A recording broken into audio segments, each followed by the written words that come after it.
Welcome to Pushpa recipes అండి. ఈరోజు మనం కారపొడి చేసుకుందాం. అన్నంలకు కానీ, ఇడ్లీకి కానీ, దోశలకి దేనికైనా పనికొస్తుంది. ఫస్ట్ మెంతులు,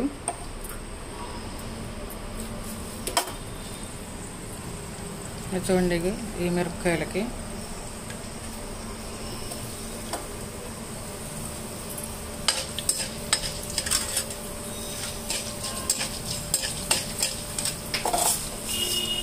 గుప్పెడు మినపప్పు,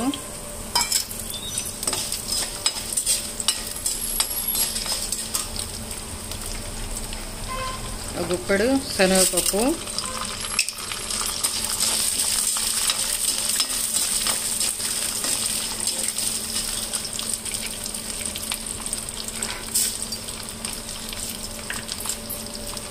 ఒక స్పూను జీలకర్ర,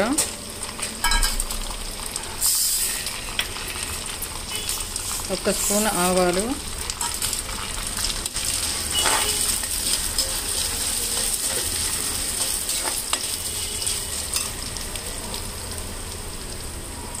చూడండి ఒక పిరికెడు ధనియాలు. అన్నిటికన్నా కాస్త ధనియాలు ఎక్కువ వేసుకోవాలి. ఇవి కాస్త సిమ్లో పెడితే నెమ్మదిగా ఎగుతాయి, హైలో పెడితే తొందరగా మాడిపోతాయి. కాస్త సిమ్లో పెట్టుకొని నెమ్మదిగా వేయించుకుందాం.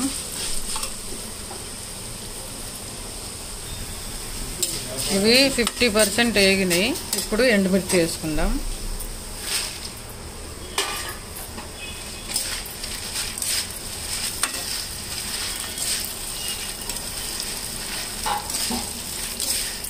మొత్తం వేగొద్దు, మొత్తం వేగితే తర్వాత ఎండుమిర్చి వేగవు. అందుకని ఇవి ఒక 50% వేగిన తర్వాత వాటితో పాటు ఇవి కూడా వేగాలి కదా. మంట సిమ్లో పెట్టండి, మర్చిపోవద్దు. హైలో పెడితే మాడిపోతాయి, మిరపకాయలు టేస్ట్ పోతాయి. నెమ్మదిగా వేగితే మిరపకాయలు మంచిగా గలగల ఉంటాయి.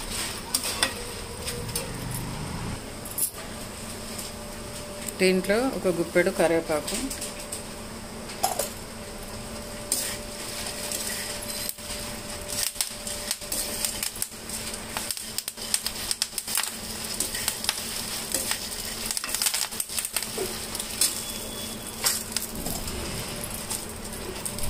కరివేపాకు కాస్త ఎక్కువ వేసుకున్నా బాగానే ఉంటుంది.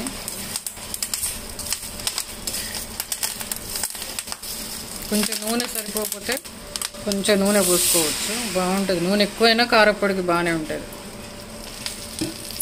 మరి పొడి కారం బాగుండదు. పొడి కారం ఏంటంటే ఎక్కువ రోజులు ఉంటే ముక్క వాసన వస్తుంది.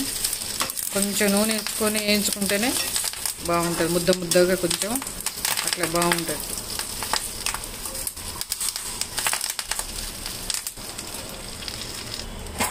చూడండి దీనికి సరిపోయే చింతపండు ఒక అంత వేసాను. చింతపండు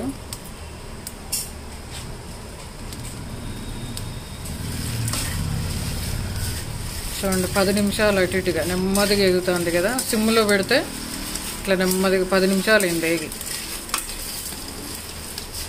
ఇట్లా అంటే మనకి గలగల అనిపించాలి. ఇట్లా గలగల శబ్దం వస్తే అప్పుడు బాగుంటుంది. అవి వేగినాయి కదా. ఇప్పుడు ఇంగు వేసుకుందాం. ఒక్క సగం స్పూన్ ఇంగువ, కొంచెం పసుపు, చాలు. ఈ వేడికి వేగిపోద్ది. కారపొడి రోట్లో దంచుకుందాం, మిక్సీలో వేయకుండా రోట్లో దంచి చూపిస్తా. చూడండి కారపొడి ఎంత బాగుంటుందో.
కొడుతుంది.